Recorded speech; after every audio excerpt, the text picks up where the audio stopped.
All right, welcome to the Inside My Canoe Head YouTube channel.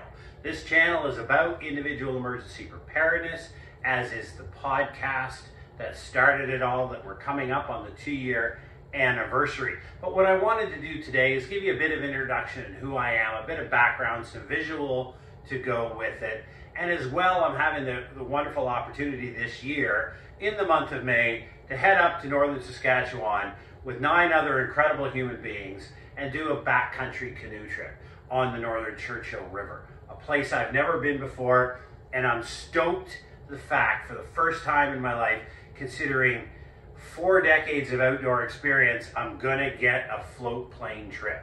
I am beyond excited. So I only know one of these 10 people that are going on this trip. So I figured I'd put this video together, talk about my philosophy as to how I think about and get ready for a backcountry trip, talk about a bit of gear that you might see on the table here, talk about some options, how I approach it. But as well, it's opportunity for those folks who've never met me. They all live on the other side of the country, and they're not going to meet me until I show up the day before. So I figured this would be a great opportunity to just get a bit to know about me. And as I go through a lot of this, I'll probably slip in a bunch of stuff about my life, places I've been, and what I've done. So this podcast was the start of this Inside My Canoe Head journey, and it started in April of 2020. Now, if you can all frame that time frame and remember how difficult and challenging that was at the very beginning of the pandemic, when we were just learning what this might actually be, the effects might be. We were in all forms of lockdown.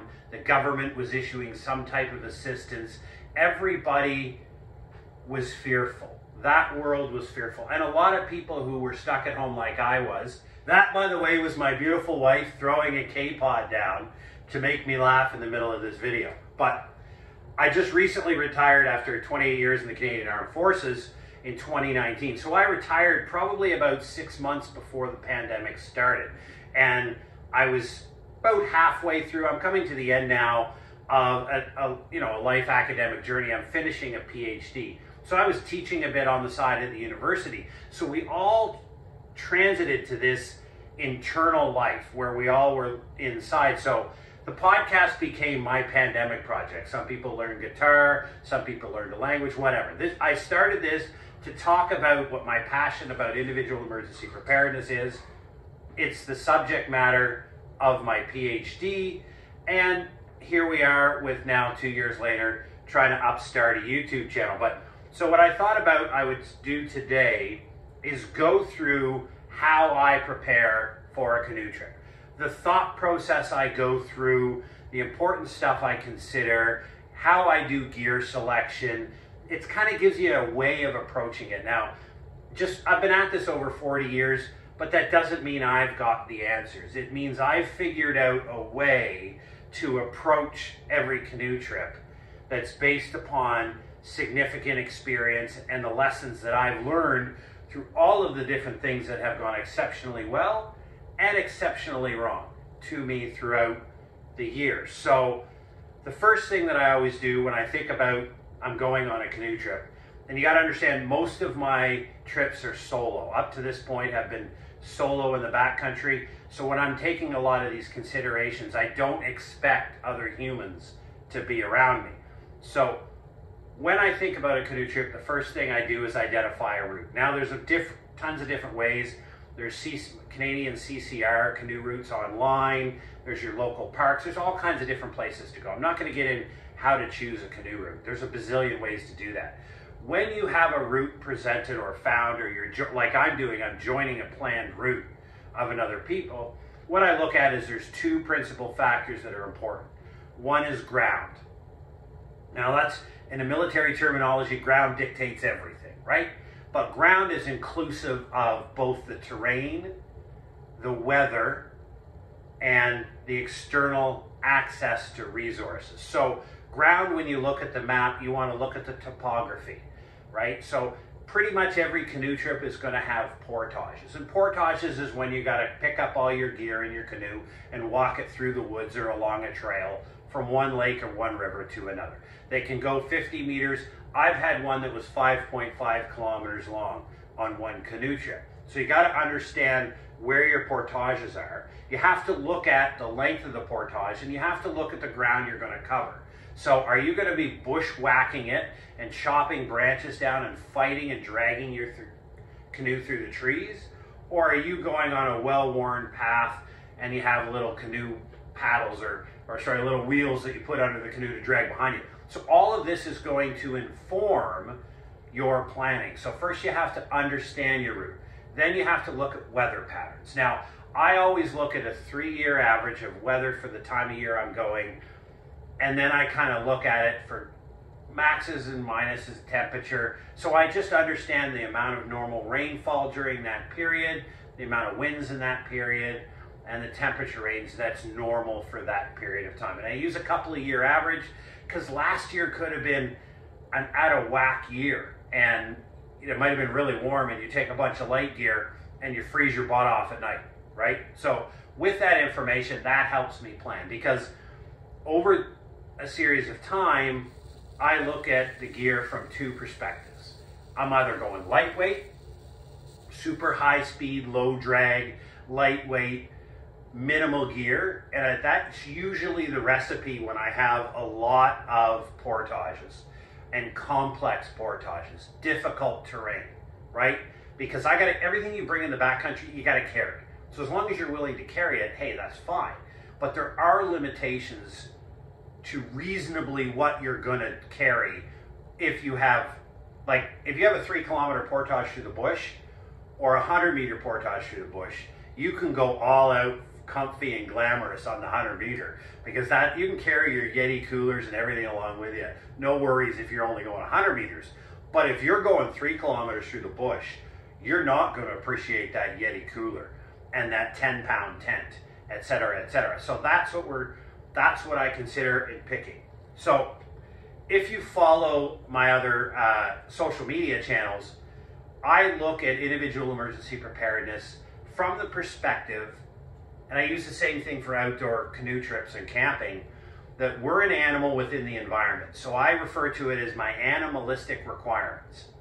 So instead of big 3, the 5 C's and other things you see, I look at it from a perspective, I'm an animal in the environment, and I have, to me, 5 animalistic requirements that are important and necessary to meet.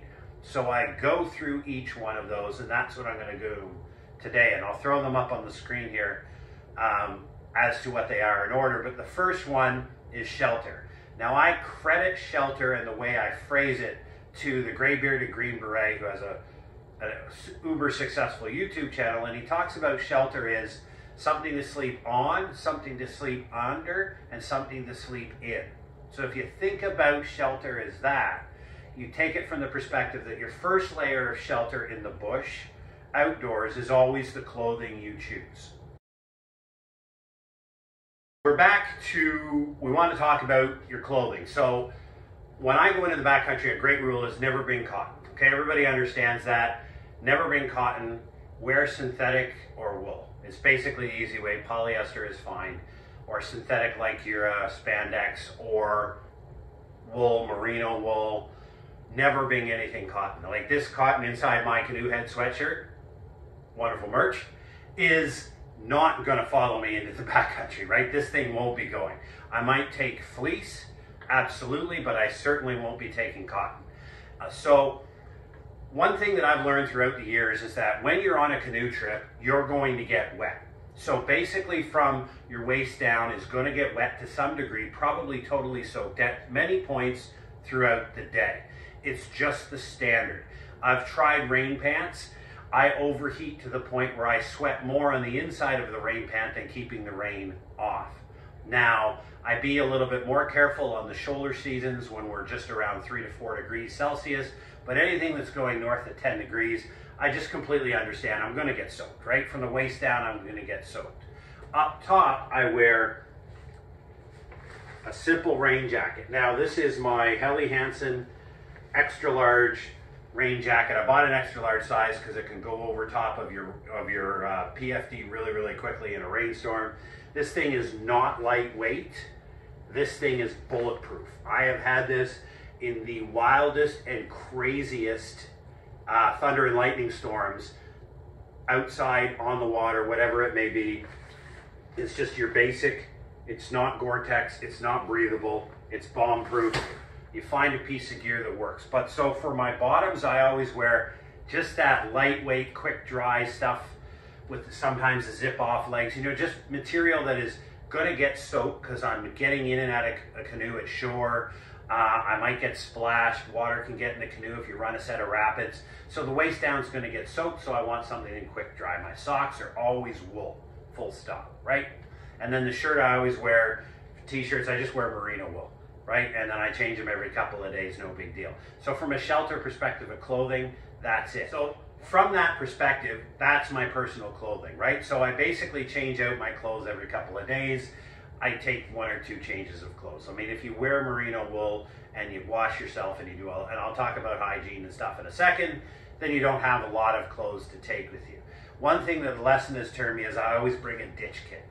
And this is a ditch kit, and it's in a simple dry bag from sea to summit. It can be any size dry bag, but in here is a set of long underwear, top and bottom, a big set of wool socks, and a toque.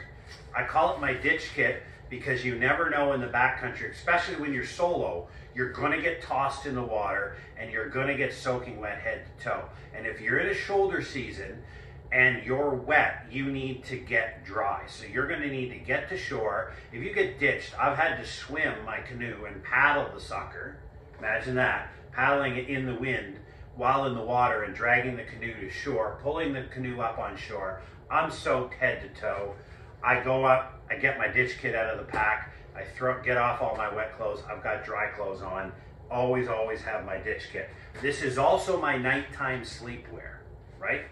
That's something I'll get to in a second. So with that, you need something to sleep in.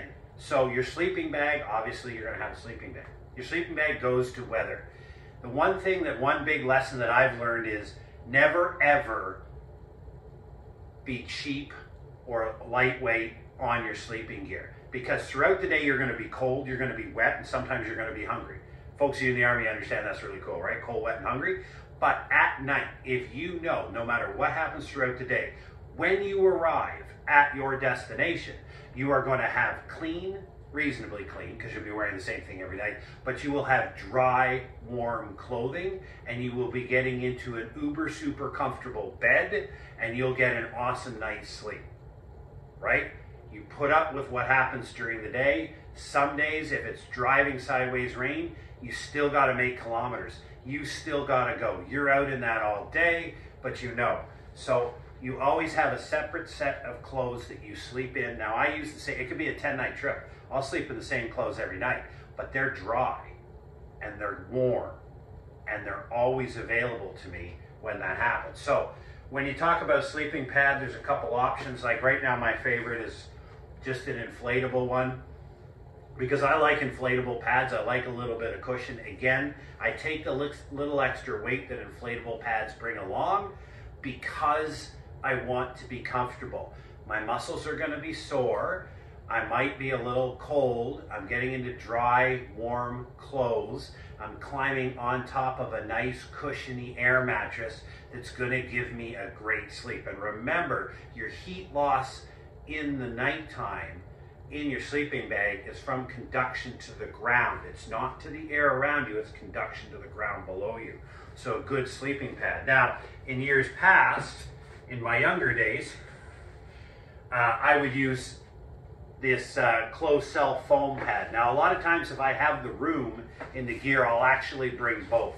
Because I'll lay this sucker down on the bottom of the tent, then I'll put my air mattress on top of that, and then my sleeping bag on top of that, to give me that extra part of insulation that's exceptionally valuable. Again, don't ever go pack on your sleep. I use a nice little flannel pillow. I don't care, I'm bringing my pillow. Because again, no matter what happens during the day, a good, bad, or average day on the canoe trip, I know I'm going to lay my head down at night.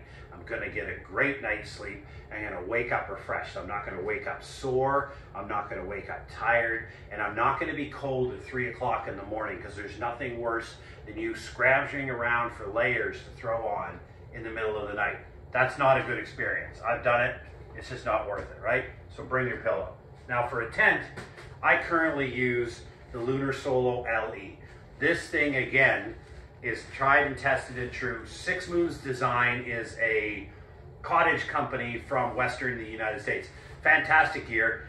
It's actually pretty cheap. I think I paid about 200 bucks American for this thing. It weighs 1.5 pounds, including its poles and stakes here. All together, it's 1.5 pounds. It's a one-person tent. It's a single walled. Look it up. I'll put the link to this in the description. You can watch a bunch of videos on it. But over a series of time and trying to test a whole bunch of different tents, this was worth the investment, especially for lightweight camping, right? So I always had, for 1.5 pounds, I had this thing through, any of you from Ontario, I've had it through Algonquin Park, crazy thunder and lightning storms, where you thought the world around you was going to explode and you were going to be picked up and blown away. And this thing made it through it. Now, because it's single wall, you get a bit of condensation. That's just a towel. I also bring along a small tarp. Now, this is a Rabsil Tarp 1. This is like 5 by 8 feet. It's not that big, but the idea being is, if you take a quick break on a day and you want to fire up a coffee, like you're 3 hours into your morning paddle, it's pouring rain, you're soaking wet, you're cheesed off at the world, and you want to have yourself a coffee. This thing is really, you just pull up to the shore, 2 quick ties onto a tree, you got a dry piece underneath, you whip out your stove, you make yourself a hot cup of coffee. Life's just a little bit better. And a tarp, I mean, when you're with groups, somebody's going to bring a big tarp so you can congregate in a rainstorm underneath it as a group. But again, a lot of my gear is geared towards solo travel. This is big enough for me to sit under in dry conditions, make myself a nice little coffee. It's worth it. Now for sleeping bags, this is my bloody favorite. This sucker from North Face. Now it looks big. This is just the bag it's stored in. It's good to about, I think, what do they say here? 20 degrees Fahrenheit. So a little bit below 0 Celsius. This thing I really enjoy. You can scrunch it right down in its condensed bag to put in your backpack. The key to a sleeping bag is always to make sure you overcompensate for potential heat. Again, it gets back to the premise of one of my principal arguments about enjoying the outdoors. Your night's sleep is critical. So take a sleeping bag that's warmer for the conditions you expect. If you have to take a bit off in the middle of the night to breathe, that's perfectly fine. But you don't want to be laying there in your long underwear for your night kit, in your sleeping bag, cold, trying to figure out if you lay your rain jacket over top of you, you will be warm, knowing full well that you have how many kilometers, 40 kilometers of paddling tomorrow in pouring rain. It's just not setting yourself up for success. So again, invest. Now, on really hot summer days, I have a really small snug pack, high-speed, low-drag British Army sleeping bag that I got at the NAFI, for those of you that understand what that is. But I don't take it on many canoe trips unless it's really boiling hot. I like the warmer sleeping bag. I can vent it. I use it like a quilt. It's very easy to do. You just put your foot in the foot box and put the zipper over top of you, whatever. You can figure it out. Point being is, make sure that whatever your gear is, that the first and primary thing you're going to do is ensure that your night kit is rock solid and it's waterproof. And there's nothing better, these dry bags that I hold up. Here's another one. They're not all that expensive, but they're worth their weight in gold to put stuff in, because you put this inside your pack. Now you're gonna have to carry everything in a pack, right? You could do the garbage bag routine. I wouldn't recommend it. Over the years, I've tried quite a number of packs. What I'm rocking now is a Eureka canoe pack. So basically, this is one big arse dry bag with a backpack harness on the back. Now, I probably wouldn't do, you know, a couple hundred kilometers hiking with this. No, the Justin Barbour, if you know the guy, the Newfoundlander, He did a huge backpacking trip with one of these. This thing is 75 liters. So basically it holds everything I need for the entire canoe trip. Goes in here, roll it down, snap it shut, and I've got a waterproof bag. But to make sure everything's good to go, I like to put all of my gear inside these waterproof sacks, inside waterproof gear. Listen, there's nothing worse than getting to your destination, getting that sleeping bag out for that warm night, and your sleeping bag's wet. That can turn it off in a real hurry. So that's what we got for sleeping and sleeping gear.